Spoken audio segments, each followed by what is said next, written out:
Now what the hell do you think you're doing with that tin star, boy? Watch that boy shit, redneck. You talking to the sheriff of Rock Ridge. For decades, Blazing Saddles has been dissected, debated, and quoted to death. But there's one detail fans have consistently missed. It's not a deleted scene, a secret cameo, or some behind-the-scenes feud. It's right there on screen, hiding in plain sight, delivered with such subtlety that even die-hard fans never caught it. Gene Wilder finally confirmed it, and once you see it, it changes how you view the entire film. What if the most outrageous comedy of its era only worked because of the quietest performance in the room? There's one moment, often overlooked, that held the film together, and it wasn't written into the script. Chapter 2. The Waco Kid. The role that was never meant for him when Mel Brooks began filming Blazing Saddles, the role of the Waco Kid was already filled by Gig Young, a seasoned Hollywood actor and Oscar winner. On paper, Young seemed like the perfect fit, a dignified performer who could lend credibility to the aging gunslinger role. However, behind the scenes, things fell apart almost immediately. On the very first day of filming, Young began to exhibit visible signs of distress. He was sweating, shaking, and slurring his lines. Some on set initially assumed he was method acting, but the truth was far more serious. Young was suffering from acute alcohol withdrawal, and by mid-morning, he had collapsed. Production was forced to halt. The studio had a problem, and Brooks needed a replacement fast. Instead of holding auditions or negotiating with agents, Brooks made a personal call to someone he trusted completely, Gene Wilder. The two had worked together previously on The Producers, and Brooks knew that Wilder could deliver under pressure. What's surprising is how little Wilder needed to know before saying yes. According to Brooks, Wilder didn't ask for the script, the pay, or even a description of the role. He simply agreed, and flew out the next day. This wasn't a calculated career move, it was a favor between collaborators, and possibly a rescue mission for a film in jeopardy. Gene Wilder arrived on set in less than 24 hours, still jet-lagged, but ready to step in and take over a role he'd never rehearsed. There's an almost mythic quality to how quickly Wilder took command of the character.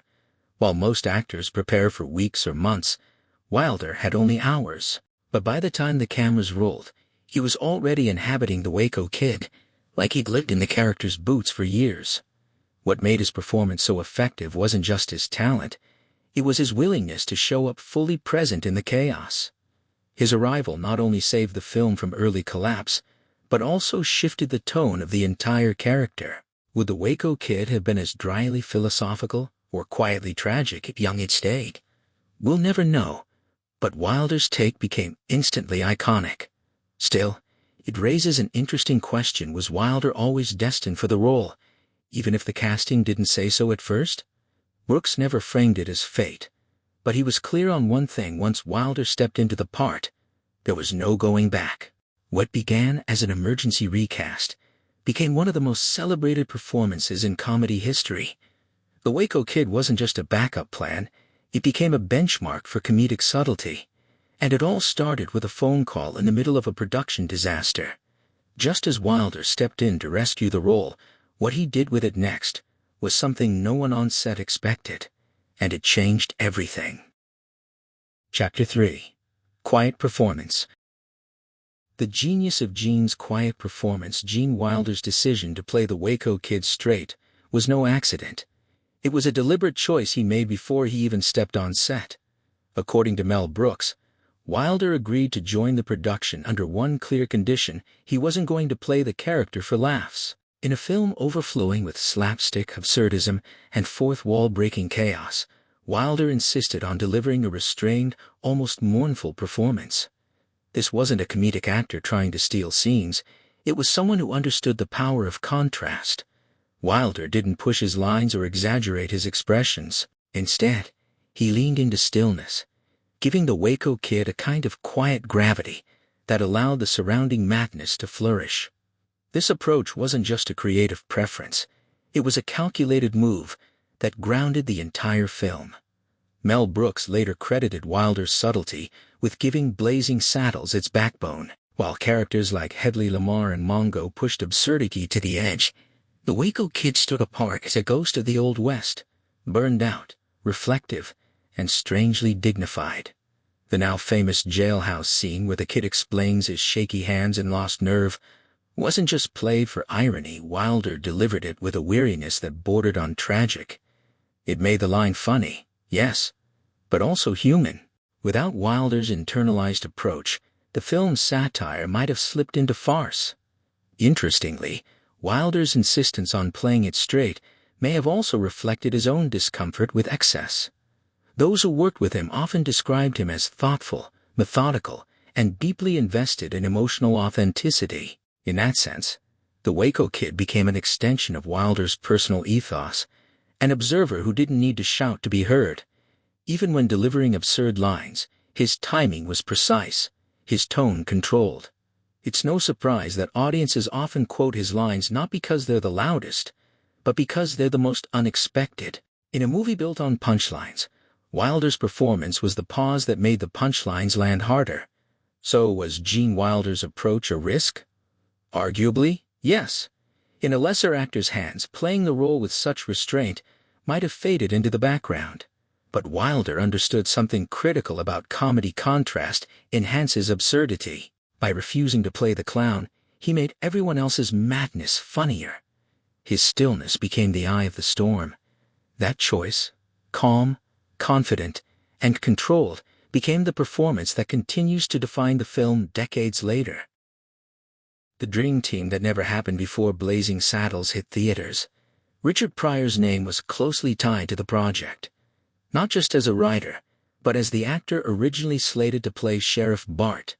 Mel Brooks, recognizing Pryor's raw comedic power and cultural relevance, had championed him for the role. His involvement as a co-writer was crucial in shaping the film's voice, especially its unfiltered commentary on race and power in America. But while Pryor's contributions behind the scenes remained intact, his chances of starring on-screen were abruptly cut short.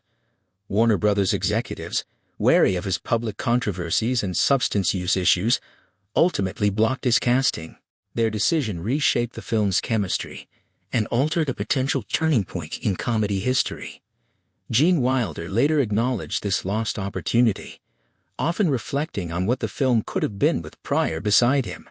The two had a proven rapport in later films like Silver Streak and Stir Crazy, where their comedic timing and contrast created some of the most memorable duos in film. Had Pryor taken on the role of Bart in Blazing Saddles, it would have marked the start of that partnership years earlier.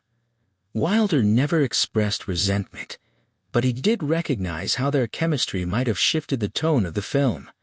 Would the Waco Kid's quiet sadness have played differently next to Pryor's explosive wit? The question lingers, even decades later. Despite the casting change, Pryor's fingerprints are still all over the movie. His voice is embedded in the rhythm of the jokes and the sharpness of the satire. Cleavon Little delivered a powerful performance as Bart, but the underlying edge in many of the lines was pure Pryor. Wilder himself credited Pryor's script contributions with giving the film its bite. In many ways, Pryor shaped the movie's emotional honesty and refusal to soften its racial commentary, even if he never appeared on screen. It's rare for a performer to influence a film so deeply without physically being part of it, but Pryor managed to do exactly that. Ultimately, Blazing Saddles remains a landmark in comedic history, but it's hard not to imagine the alternate version, where Wilder and Pryor first teamed up amid the dusty streets and absurd chaos. The fact that this pairing didn't happen sooner might feel like a missed opportunity, but perhaps it also made their later collaborations even more impactful. Still, for fans of both icons, the thought of them sharing the screen in this groundbreaking satire remains one of Hollywood's biggest what-ifs. Chapter 4: Mentorship. Off-screen mentorship and meltdown moments. Despite the absurdity of Blazing Saddles, the atmosphere behind the scenes was often far from lighthearted. The pressure of pushing creative boundaries, managing studio pushback, and navigating unpredictable on-set dynamics created a high-stress environment.